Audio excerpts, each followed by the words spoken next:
Hey, good evening, everyone. Today is December the 6th, 2013, and I wanted to do a video as we head into the weekend here and just cover a couple of markets that we've sort of been tracking along the way. The first here is Apple. Now, right here I have a monthly chart, and obviously the month is just getting started. It's just the first week. But when we take a look at the weekly chart, that candle doesn't look very different. And you can see here it rallied all the way to a high of, what was the high here? 575. So 575 was that high. Now let's go back 1 second to the monthly here and review what we were talking about. And the main thing here, high to low, right, was we are entering into a point of what we expect to be major resistance, major resistance. I think that's the right thing to say. And you can see that it rallied right into the 50 to 618 area. So that area altogether is something that we need to watch carefully, right? As we've talked about many times over. Now let's zoom out and take a look at the weekly chart. And again, you'll see that those lines are still there and the market is right inside of that. Now, the interesting thing about this is we got really close to the 618 here. And I actually tweeted out a couple days ago, I think it was yesterday, that I was taking an aggressive short on Apple. So I shorted a small position, not what I would consider a full position, about a half of a position, half of what I consider a full position on my end.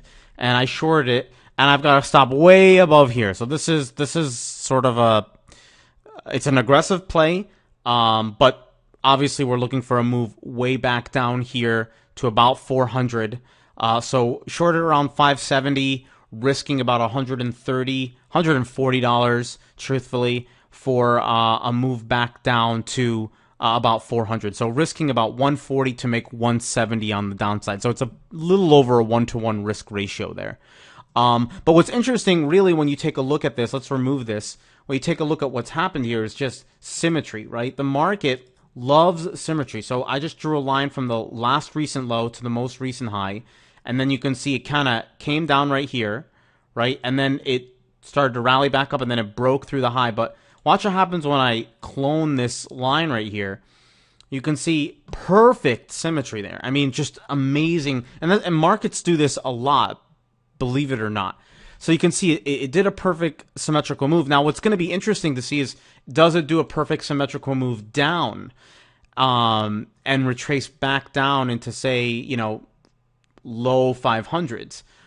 Now, here's another trade that's sort of setting up. That's, when you put that longer term trade aside, this is an interesting trade right here, because if the market comes down, if Apple comes down into low 500s, right, between 496 and 511, look what you have here. You have an area that was previously resistance right here, which would act as support right in that range. So this is a very good buy area too. Now, whether it will result in a new move back up, we don't know, right? But I'll tell you this. If the market comes down into here, I will be a buyer, and I'll probably play it with options for a move back up to about 540. So this is one of those trades where if the market does manage to come down here, I definitely want to be a buyer here. I'm going to probably play it with options and then see if we can get a quick pop for, 10% move. You'd be surprised at what those options trades will give you. You'd probably buy like, let's say it came to 500. Let's just say theoretically, probably buy like 520, 530 calls. See if you can get up there. And if it happens, in a relatively short period of time, obviously you'd have to buy several weeks out. You could do very, very well. We've done very well in those trades in the past. And if it does happen, I want to play that again. Now, if you don't want to take this short, I'm completely fine with that. And I'm not saying that you should. It's an aggressive short. And it's, again, a small position on my end. I'm not taking it very seriously. As serious as I would when I took this buy, for example. But, you can't ignore this, and you can't ignore the fact that it's at significant area of resistance, and the last, several times it's done it, we've seen a dramatic drop, right? So history tends to repeat itself, and the signals are there from my end, so that's what I'm watching for. All right, hope that helps. If you guys have questions, leave a comment below in the video or send me something on Twitter. All right, so quick update on Tesla here since our entry, which wasn't a full position. This trade is essentially done for me. I'm not looking to re-enter personally if it comes back down here. I mean, it just doesn't look good right now simply because it's already made, a swing up. Like, it's very identifiable. It's not like it went up and then quickly came down. You know how sometimes you have those candles?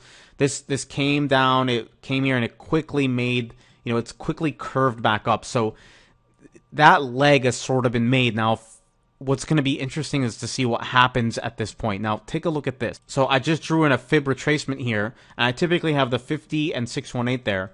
But one other one that's always important, and I don't keep their standard, is that 382. And look where it is. You can see that it rejected that 382 area. Now, that is generally not a good sign, right? That is generally not a good sign. Because when markets reject 382 areas, what they're generally saying is, and again, it is a bit too early to say this, but what it generally says is that we have too much momentum going in the opposite direction to want to move higher. So what that really means is that generally speaking, the move was down, it rallied back up to the 382, and what it's saying, at least preemptively, is that we are not really interested in breaking through here. Now, that could completely change next week, and we could see it rally right up into here, and that would be great for anyone who's long. But if it can't manage to get through this 382, and so far this week is an indication of that, that is not good news for anyone looking to be long. Now, again, let me repeat. It is a bit early to say. We have to see what happens over the next couple weeks. But if the next couple weeks we see it kind of hanging right around that 382 and it cannot get through there, that is definitely something to be careful about. Okay? Now, a couple of people have asked me what happens if the market gets rejected in this range. What do you expect? Well, if it can't manage to hold anywhere in this range up here, whether it's the 382 or the 50 or the 618, anywhere in this range, which is about a $20 range, then what we could possibly see it do is roll back over, right? Now, the other big thing is what happens if it rolls back over and what happens if it breaks through. That's going to be interesting because and again, I'm not saying it will, if Tesla does not manage to break through this 145 to 165 level and then it falls back down to where we were looking to buy around 115, we could see it break through here. And let me repeat, I would not repurchase if this market came back down. So a friend of mine asked me a couple of days ago, so would you buy if it came back down? And I said, absolutely not, but it depends on the weekly close. And the weekly close clearly showed that it rallied up enough. So if it came back down and it takes out these lows, 127 is a possibility. But what's even crazier, and again, this is a little preemptive, it's a little premature, but if it broke through the low there, right, look at what 1-to-1 is going to do. It's going to put us all the way back down into $60. And guess where that is? The 1618. So again, I'm not trying to say that this is going to happen. I'm not trying to be Mr. Doom and Gloom here. I'm just looking at the possible scenarios over the next, 6 months or so, right? What could happen? What is Tesla going to do if it can't manage to break through the zone? And that's the same perspective from Apple too. If you go back and look at Apple, right? If we remove all these lines for a second, right, and go to the monthly chart, that's the same analysis for Apple. If it can't break through here and it ends up falling back down, A, I'm not a repurchaser down here, and B, we could see what happened over here happen here, and that means it could be a drop into high 200s, low mid 200s. So again, these are larger scenarios. I don't know if they're going to happen. I am slightly short Apple, okay? I am watching Tesla. I was long Tesla, and I still hold a small position because it hasn't taken out these lows yet. I'm at break even with the rest of my position. I'd love to see it continue going back up, but if it doesn't, watch to see what happens, and from there we'll see. One last thing I want to take a look at is Tesla, is the spiders here, and you can see it's not looking very good. It's kind of looking toppy.